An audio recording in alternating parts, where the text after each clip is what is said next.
Hello students, this is video number 18 of electromagnetic induction and the topic is energy stored in an inductor. Energy stored in an inductor. ठीक है, तो इस तरह से start करते हैं. Energy stored in an capacitor भी आपने पढ़ा है. उसका आंसर आया था हाफ सी वी स्क्वेयर. उसका आंसर आया था half C V square. And in case of capacitor, the energy is stored in the form of electric field. Is stored in the form of, I should not say like this, we should say energy is stored in the electric field between the plates. जो plates के बीच में electric field होता है उसमें energy stored होती है. ये line important है, याद रख लो please. And in case of inductor the energy is stored in magnetic field. मैंने आपको कल ही बता दिया था कि जो सेल्फ इंडक्टर है या इंडक्टेंस है, इसकी कहानी जो है वो ये है कि ये मैग्नेटिक, एक सोलोनाइड की तरह इसको इमेजिन कर सकते हो आप. बिल्कुल सही, बिल्कुल सोलोनाइड. ऐसा नहीं कि सिर्फ सोलोनाइड में इंडक्टेंस होती है. इंडक्टेंस तो कहीं पे भी हो सकती, जहां करंट फ्लो कर रही होगी. ठीक है, जहां करंट फ्लो कर रही होगी, जहां की करंट की वेरिएशंस होंगी. ठीक है, और करंट की वेरिएशन हर जगह होती है. आप बोलोगे सर डीसी सप्लाई लगाएंगे जहां पे करंट कांस्टेंट है, वहां पे भाई ऑन ऑफ तो करते हो ना उसको. तो जब ऑन या ऑफ करते हो तो करंट इंक्रीज कर, जब ऑन करते हो तो करंट इंक्रीज करती है, जब ऑफ करते हो तो करंट डिक्रीज करती है. जीरो से आई पे जाना है और आई से जीरो पे आना है, तो उस समय तो करंट वेरी करती है ना. ठीक है, तो इसलिए वेरिएबल करंट जरूरी नहीं है कि वेरिएबल करंट से ही होगा. कांस्टेंट करंट से भी होगा during its opening and closing of the switch. ठीक है, तो लेकिन हाँ, करंट का वेरिएशन होना ज़रूरी है. ये हम और डिटेल में बात करने वाले हैं. This is a very interesting and very important topic, जिसको हम काफ़ी डिटेल में कवर करेंगे इस बार इस टॉपिक के अंदर. कॉम्पिटिटिव के पॉइंट ऑफ व्यू से ये इंपॉर्टेंट भी बहुत है. अब इसमें एनर्जी स्टोर्ड इन इंडक्टर में क्या याद रखा हमने? Energy is stored in magnetic field in case of inductor. आप बोलोगे सर मैग्नेटिक फील्ड कहाँ? सोलोनाइड याद कर लो. क्या सोलोनाइड में उधर मैग्नेटिक फील्ड बनता है या नहीं? तो बस वही इसकी कहानी है. तो ये वीडियो सिर्फ एनर्जी स्टोर्ड पे है. दो लाइंस मैंने आपको इंपॉर्टेंट बताई.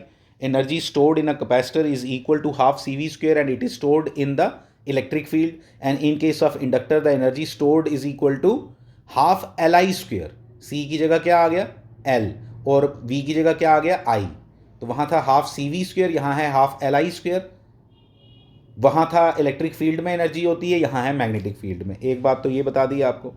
फिर उसके बाद अब इसकी छोटी सी एक डेरिवेशन है जिसमें हम ये प्रूव करेंगे कि ये इसके बराबर क्यों है. उसको देखते हैं अभी. ठीक है, उसको देखते हैं. मैं अभी बताता हूँ आपको. ये एक सिंपल इंडक्टर मैंने यहाँ पे ले लिया. ठीक है, an increasing current and inductor causes an E M F between its terminal. उसकी वजह से यहाँ पे ई एम एफ आ गया. E is equal to L D I by D T. ये हमें मालूम है.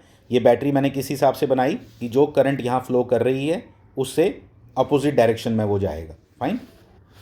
जो यहाँ पे मैंने मतलब बैटरी की डायरेक्शन बनाई है, इस बैटरी के कारण जो करंट आएगी it is opposing the actual current flowing in the circuit. ठीक है, तो जो हमने लगाई है. अगर आपको कोई पूछे बताओ इंक्रीजिंग करंट की कोई एग्जांपल बताओ, कहना जब हम स्विच ऑन करते हैं. जब हम स्विच ऑन करते हैं तो करंट इंक्रीज करती है. ज़ीरो से उसने आई बनना है. उस करंट ने ज़ीरो से आई बनना है, कुछ वैल्यू लेनी है उसने करंट की. तो इसलिए उस समय during the closing off switch, मैंने ओपनिंग बोल दिया शायद गलती से, sorry. During the closing off switch, जब स्विच ऑन करते हो आप, क्लोजिंग मतलब होता है ऑन करना स्विच को. ठीक है, तो क्लोजिंग जब करते हो, स्विच ऑन करते हो आप, तो उस समय आपकी करंट की वैल्यू इंक्रीज करेगी. ज़रूरी नहीं है कि करंट वेरिएबल होना ज़रूरी है. करंट कांस्टेंट है मान लो, लेकिन जब आप स्विच ऑन करते हो उस समय करंट तो इंक्रीज़ करती है. तो जो करंट इंक्रीज करती है उसकी वजह से यहाँ पे एक ई एम एफ डेवलप हुआ. E is equal to D I by D T, L D I by D T. आपको दिखाई दे रहा है बड़ी क्लियरली. ठीक है, तो इसी हिसाब से अगर हम देखें तो आपको बड़े अच्छे से मालूम है कि पावर इज इक्वल टू क्या होता है? V I. Power is equal to क्या हो गया? E I. Power is equal, power is equal to V I. ये लो, ये voltage across inductor and current through inductor. ये होगी पावर. फिर मैं इसको लिख दूंगा इस तरह से पी डी टी. ठीक, सिंपल सी बात है. P D T, D T इधर ले गए हम. P D T equal to, P D T equal to LIDI, ठीक है, LIDI।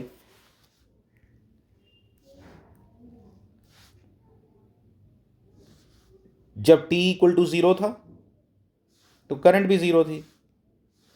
थोड़ी देर के बाद यानी कि T इक्वल टू T के बाद करंट कितनी बन जाएगी? I। करंट कितनी बन जाएगी? I, जितनी बननी है, ठीक है। फिर इसको करो इंटीग्रेट करके, तो आपको मालूम है ये इंटीग्रेशन एनर्जी आती है, दिस इज एनर्जी का फॉर्मूला है ये। तो एनर्जी इज इक्वल टू क्या बन गई? इसको आप इंटीग्रेट करोगे, you will get answer half LI², क्योंकि आई का इंटीग्रेशन होता है I²/2। तो ये इसमें आपको आंसर मिल गया सिंपल, ये आपका आंसर आ गया। तो एनर्जी को ये याद रख लो, दिस इज़ वेरी इंपॉर्टेंट, ठीक है। इसी के साथ इसको एक और नेक्स्ट कॉन्सेप्ट के बारे में हम बात करना चाहते हैं, that is called energy density. क्या कहते हैं उसको? Energy density. ये बात हमने कैपेसिटर्स के टाइम पे भी की है। एनर्जी डेंसिटी यानी इलेक्ट्रिक फील्ड के केस में, एनर्जी डेंसिटी किसके बराबर होती है? इन केस ऑफ इलेक्ट्रिक फील्ड क्या होती है? हाफ एप्सिलॉन नॉट E², ठीक है। एनर्जी डेंसिटी इस केस में क्या होगी? आपको मैं एक बताऊं, एक बात, एक बड़ी सिंपल रूल है कि ये दोनों चीज़ें ना आपस में बड़ी ज़्यादा एनालॉगस हैं। मैंने आपको पहले भी एक बार बताया था, जहाँ पे एप्सिलॉन नॉट आता है वहाँ पे म्यू नॉट लगा दो, 1/μ0 लगा दो, और E की जगह B लगा दो।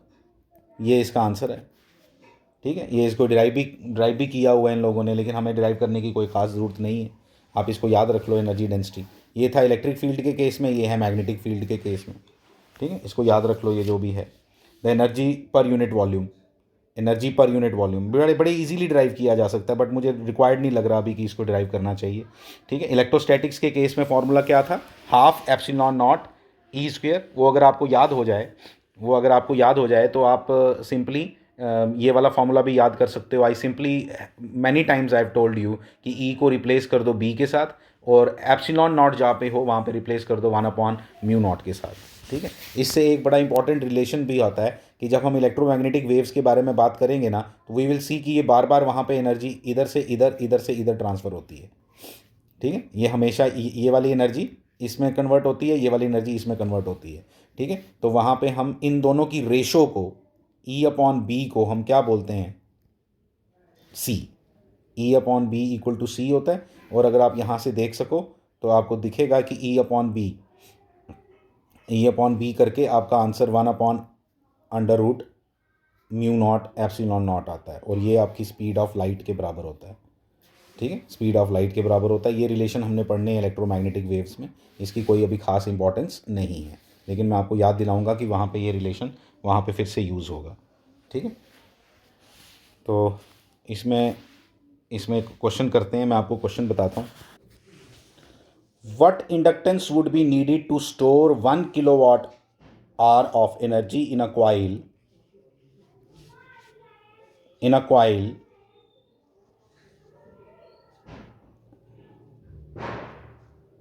carrying 200 ampere current? बड़ा सिंपल सा क्वेश्चन है, कुछ नहीं है, ऐसे ही मैंने आपको बता दिया। इसमें एक तो आपका फार्मूला यूज़ होना है हाफ LI², ठीक है। आई आपको गिवन है, एल आपको निकालना है, इक्वल टू 1 किलोवाट आवर। लेकिन इसके यूनिट तो जूल्स होते हैं, तो मुझे कन्वर्ट करना आना चाहिए किलोवाट आवर को किस में? जूल्स में। और उसका रिलेशन होता है 1 kilowatt hour is equal to 3.6 into 10⁻⁶ joules.